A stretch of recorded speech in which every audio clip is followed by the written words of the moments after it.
श्री कृष्ण।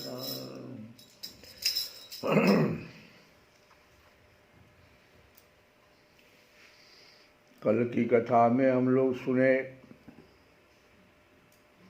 कि जब कंस आकाशवाणी को सुना और तलवार निकाल लिया,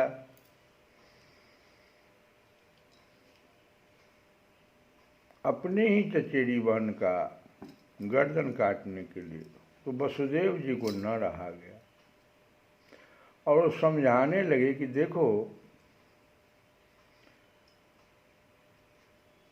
जैसे सूर्य चंद्रमा आदि चमकीली वस्तुएं जल से भरे हुए घरों में या तेल आदि तरल पदार्थों में प्रतिबिंबित होती है और हवा के झोंके से उनके जल आदि के हिलने डोलने पर उनमें प्रतिबिंबित वस्तुएं भी हिलने डोलने जैसा चंचल जान पड़ती है, वैसे ही जीव अपने स्वरूप के अज्ञान द्वारा रचे हुए शरीरों में राग करके उन्हें अपना आप मान बैठता है और मोहवश उनके आने जाने को अपना आना जाना मानने लगता है। इसलिए जो अपना कल्याण चाहता है उसे किसी से द्रोह नहीं करना चाहिए, क्योंकि जीव कर्म के अधीन हो गया है और जो किसी से भी द्रोह करेगा उसको इस जीवन में शत्रु से और जीवन के बाद परलोक से भयभीत होना ही पड़ेगा।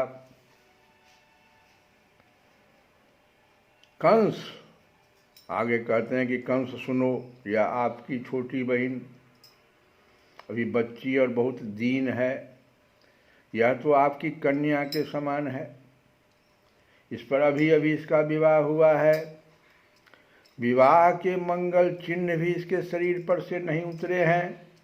ऐसी दशा में आप जैसे दीन वत्सल पुरुष को इस बेचारी का वध करना उचित नहीं है।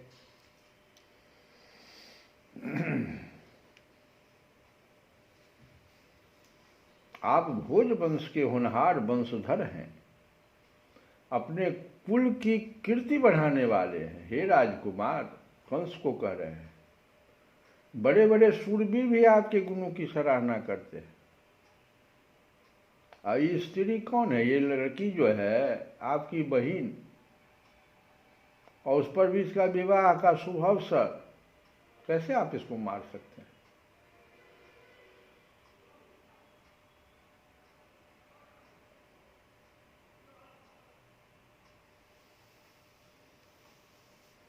कहते हैं कि जैसे कोई पुरुष जागृत अवस्था में राजा के ऐश्वर्यों को देखकर, इंद्र आदि के ऐश्वर्यों को सुनकर उसकी अभिलाषा करने लगता है और उसका चिंतन करते करते उन्हीं बातों में घुल मिलकर एक हो जाता है और स्वप्न में अपने को राजा या इंद्र के रूप में अनुभव करने लगता है, और साथ ही अपने दरिद्रावस्था के शरीर को भी भूल जाता है।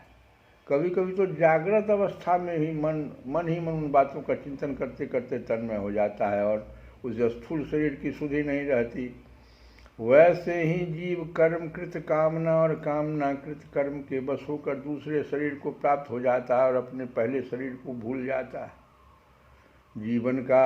जीव का मन जो है अनेक विकारों का पुंज है।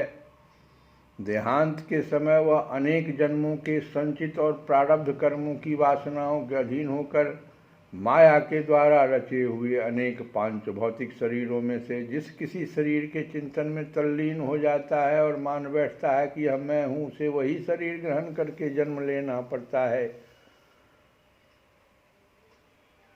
इतना ज्ञान जो है वसुदेव जी ने जब इतने ज्ञान की बात जब की तो सुखदेव जी कहते हैं, परीक्षित, इस प्रकार वसुदेव जी ने प्रशंसा भी किया उन्होंने कि आप भोज वंश के होनहार वंशधर हैं, अपने कुल की कीर्ति बढ़ाने वाले हैं। तो वसुदेव जी ने प्रशंसा आदि साम नीति, इसको साम नीति कहते हैं,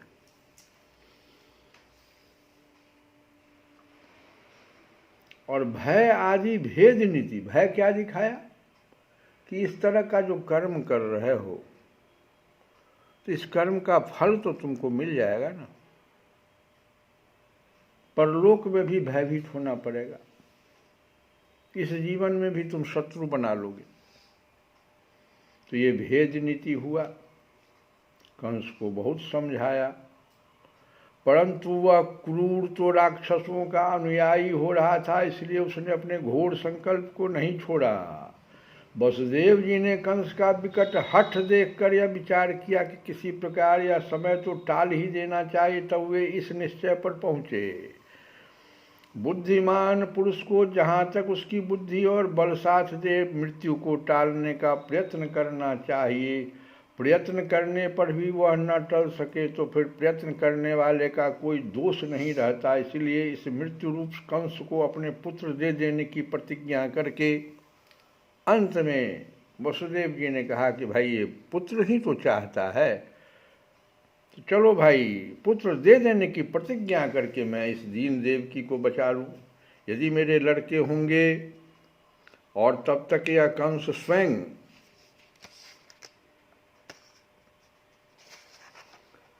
नहीं मर जाएगा, मान लो मेरा लड़का होता गया, कंस बीच में नहीं मरा, तब क्या होगा? संभव है उल्टा ही हो, मेरा लड़का ही इसे मार डाले, क्योंकि विधाता के विधान का पार पाना बहुत कठिन है। मृत्यु सामने आकर भी टल जाती है और टली हुई भी लौट जाती है।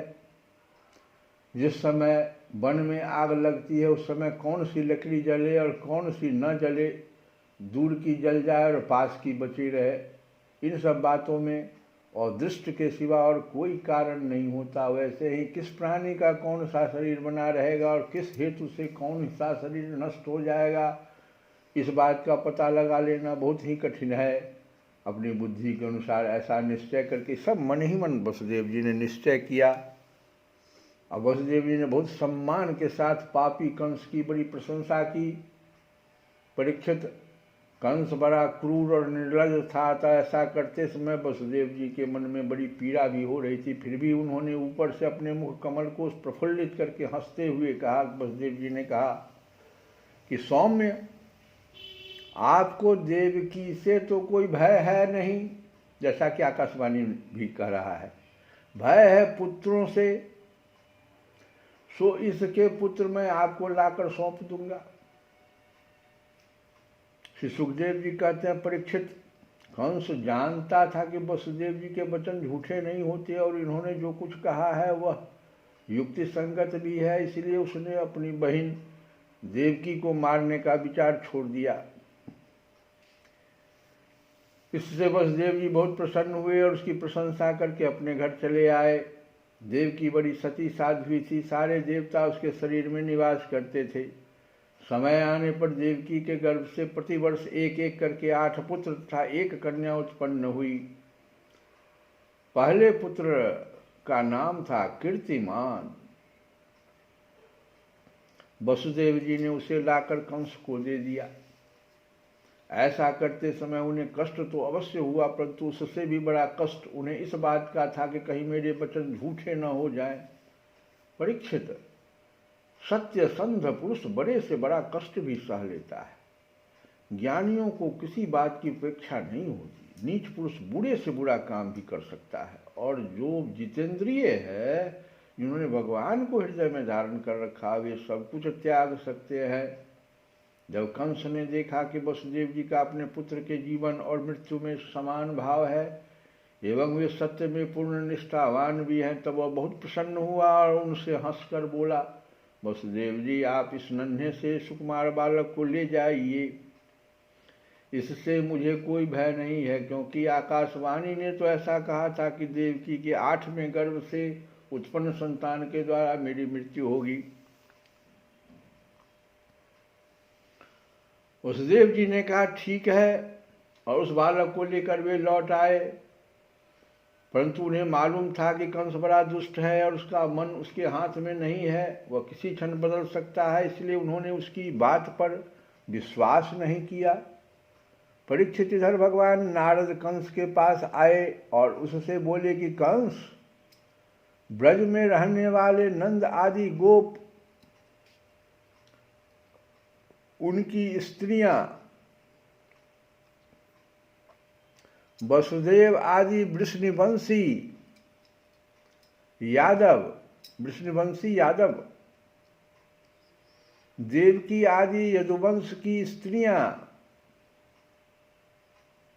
और नंद वसुदेव दोनों के सजातीय बंधु बांधव और सगे संबंधी, ये सब के सब देवता हैं जो इस समय तुम्हारी सेवा कर रहे हैं। वे भी देवता ही हैं। उन्होंने यह भी बतलाया कि दैत्यों के कारण पृथ्वी का भार बढ़ गया है, इसलिए देवताओं की ओर से अब उनके वध की तैयारी की जा रही है। इतना तक नारद जी ने बता दिया। जितना भी तुम देख रहे हो तुम्हारे सेवक वगैरह सब देवता लोग हैं, तुमको घेर लिए। इतना ही नहीं, जो ब्रज में रहने वाले नंद हैं, उन आदि गोप हैं, उनकी स्त्रियां, वसुदेव आदि विष्णुवंशी यादव, देवकी आदि यदुवंश की स्त्रियां, वसुदेव आदि के जो सजातीय बंधु बांधव हैं, नंद के जो सजातीय बंधु बांधव हैं, सगे संबंधी, सब के सब देवता है। सब आके चारों बल से तुमको घेर लिए। इस समय तुम्हारी जो सेवा कर रहे हो सब देवता है। और ये भी कह दिया कि दैत्यों के कारण पृथ्वी का भार बढ़ गया है, इसीलिए उनके तरफ से वध की तैयारी भी की जा रही है। जब देवर्षि नारद इतना कहकर चले गए तब कंस को यह निश्चय हो गया कि यदुवंशी देवता है और देवकी के गर्भ से विष्णु भगवान ही मुझे मारने के लिए पैदा होने वाले हैं। इसीलिए उसने देवकी और वसुदेव को हथकड़ी बेड़ी से जकड़ कर कैद में डाल दिया और उन दोनों से जो पुत्र होते गए उन्हें वह मारता गया। उसे हर बार यह शंका बनी रहती थी कहीं विष्णु ही उस बालक के रूप में न आ गया हो।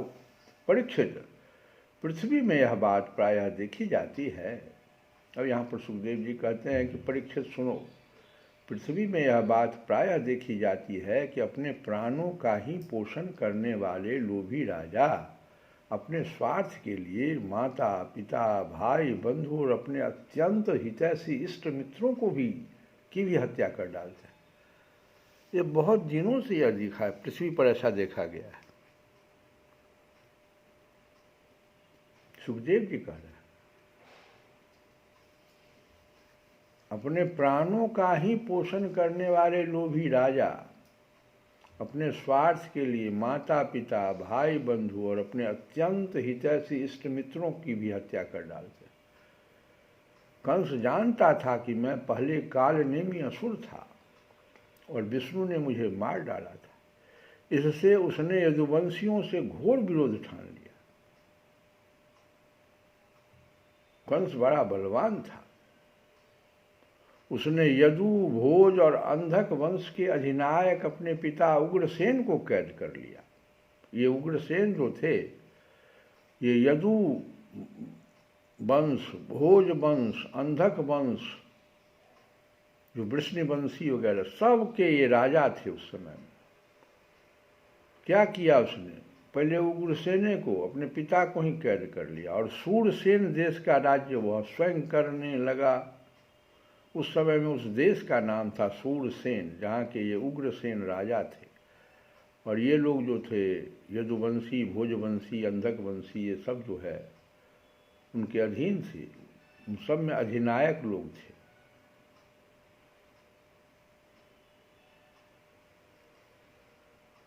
सुखदेव जी कहते हैं परीक्षित, कंस एक तो स्वयं बड़ा बली था और दूसरे मगध नरेश जरासंध की उसे बहुत बड़ी सहायता प्राप्त थी। अपने तो बहुत बड़ा बली था ही, और मगध देश का राजा उस समय में जरासंध था, उसे भी बहुत बड़ी सहायता प्राप्त थी। और तीसरा उसका जो साथी था, उस सब का नाम सुनो, प्रलंबासुर, बकासुर, चाणूर, तृणावर्त, अघासुर, मुष्टिक, अरिष्टासुर, द्विविद, पूतना, केसी और धेनुक तथा बानासुर और भौमासुर आदि बहुत से दैत्य राजा, ये सब तो उसके साथी थे। और बानासुर और भौमासुर आदि बहुत से दैत्य राजा थे जो उसके सहायक थे। इनको साथ लेकर वह यदुवंशियों को नष्ट करने लगा।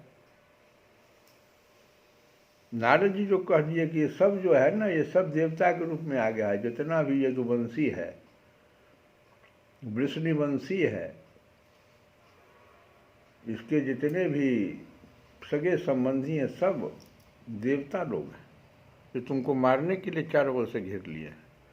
इसलिए सबको नष्ट करने लगा, यदुवंशियों को नष्ट करने लगा।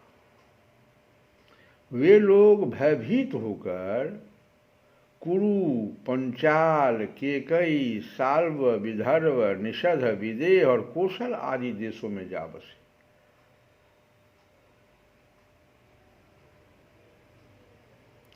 कुछ लोग ऊपर ऊपर से उसके मन के अनुसार काम करते हुए उसकी सेवा में लगे रहे। जब कंस ने एक एक करके देवकी के 6 बालक मार डाले,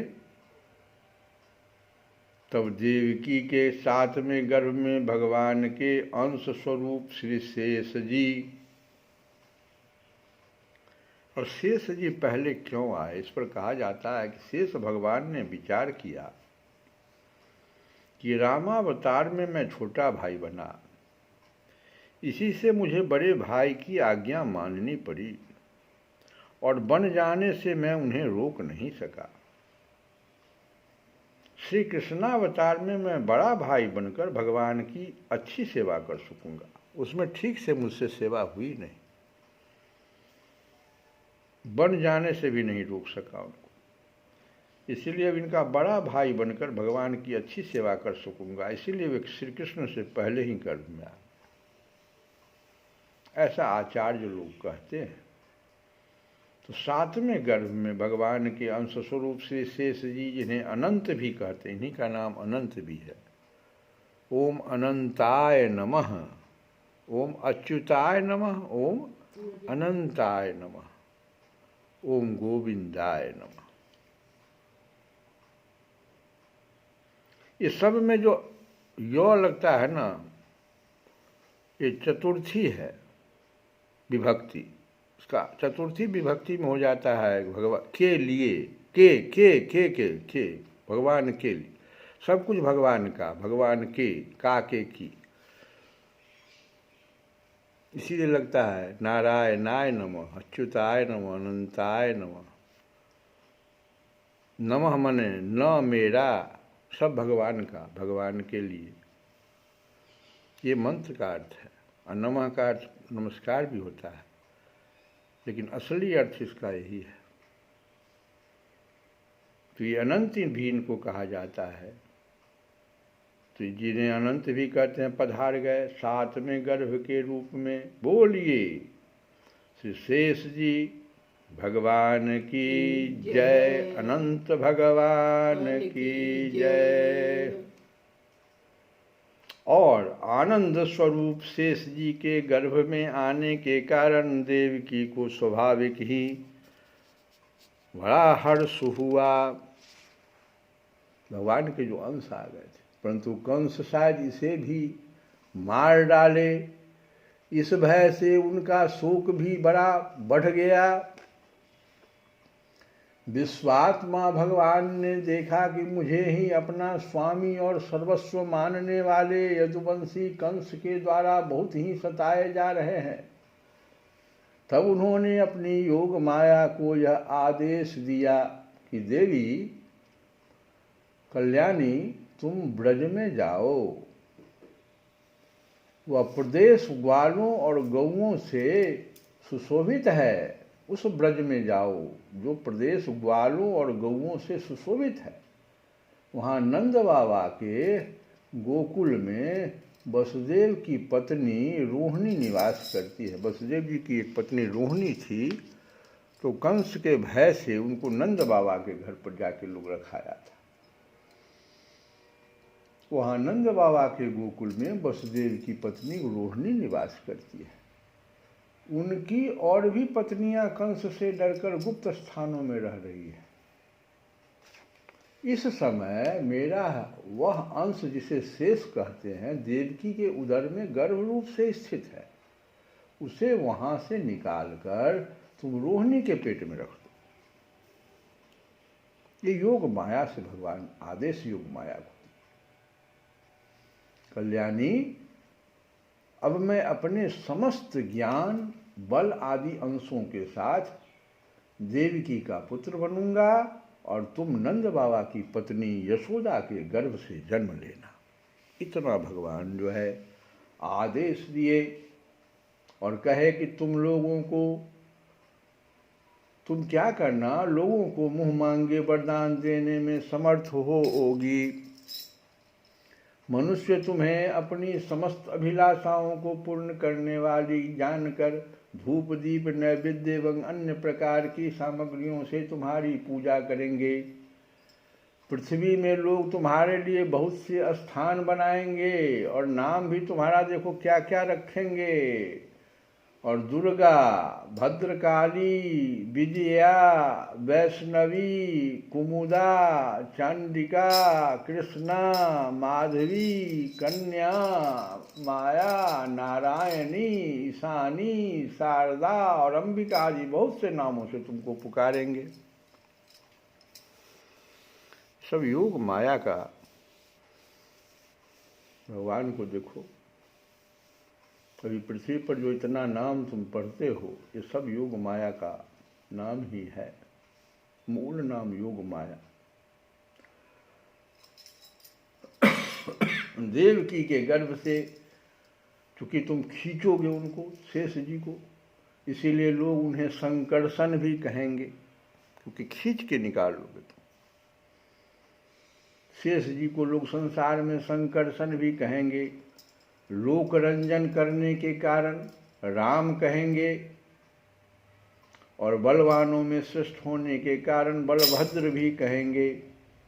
जब भगवान ने इस प्रकार आदेश दिया तब योग माया ने जो आज्ञा ऐसा कहकर उनकी बात शिरोधार्य की और उनकी परिक्रमा करके वे पृथ्वी लोक में चली आई तथा भगवान ने जैसा कहा था वैसा ही किया।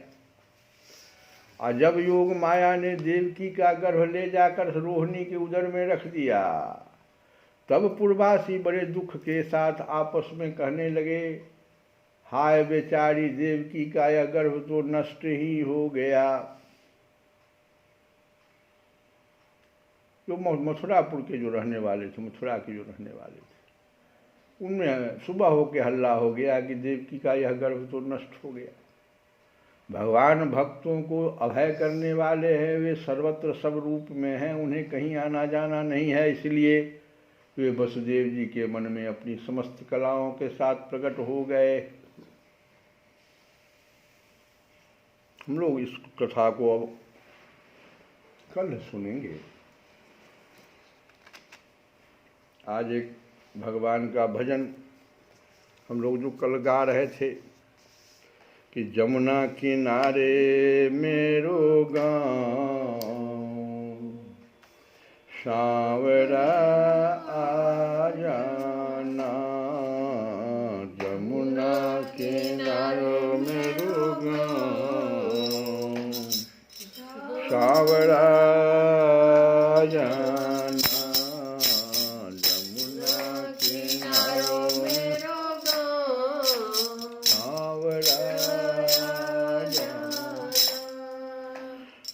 जमुना किनारे मेरी ऊंची हवेली, मैं ब्रज की गोपिका नवेली, राधे किशोरी मेरो नाम, सांवरा जाना, जमुना किनारे मेरो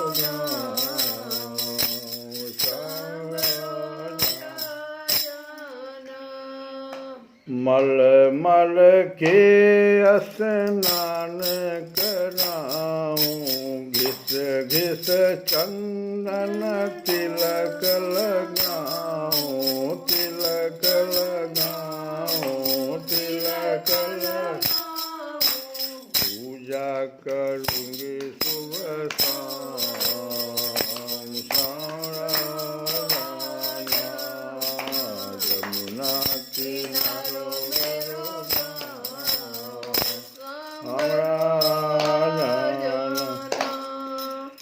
खस खस का मैं बंगला बनाऊं, चुन चुन कलिया सेज बिछाऊं, सेज बिछाऊं। धीरे धीरे अरे धीरे धीरे दाबू तेरे पाँव, सांवरा जाना जमुना किनारो मरो गाँव, सांवरा देखत रहूंगी बाट तुम्हारे, जल्दी आयो, जल्दी आयो, जल्दी आयो, जल्दी आयो, जल्दी आयो कृष्ण मुरारी। झांकी करेगी ब्रिजधाम,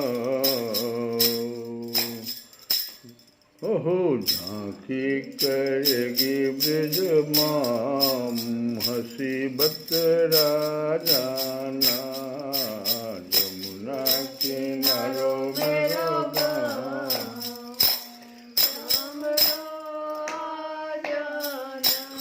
ओहो जमुना किनारो मेरो